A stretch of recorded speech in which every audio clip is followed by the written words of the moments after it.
હવે આપણે અહીંયા આપ્યું છે કે નીચેના ખૂણા રેખા અને રેખાખંડ કે કિરણ તરીકે વર્ગીકૃત કરવાનું છે.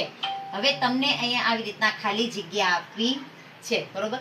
હવે આની અંદર તમારે દર્શાવવાનું છે કે કોને ખૂણો કહેવાય, બરોબર છે, કોને રેખાખંડ કહેવાય, કોને રેખા કહેવાય ને કોને કિરણ કહેવાય.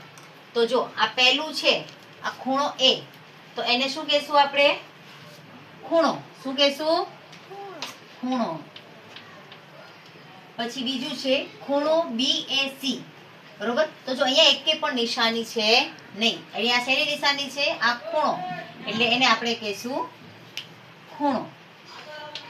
પછી જો ત્રીજામાં AB અને કિરણ છે. કિરણ એટલે કઈ સાઈડ જાય છે? તીર આમ સાઈડ જાય છે, એટલે આપણે એને કહેશું કિરણ. પછી છે BC એટલે બંને સાઈડ છે, એટલે એને આપણે શું કહેશું? રેખા. પછી છે AC એટલે પણ રેખાખંડ. પછી છે BC, ઉપર એની રેખા છે ને, એટલે આપણે શું કહેશું એને? રેખાખંડ. પછી શું છે અહીંયા? ખૂણો C, એક પણ નિશાની છે નહીં, એટલે આપણે શું કહેશું એને? ખૂણો. ખાલી બોલવામાં શું આવશે? ખૂણો.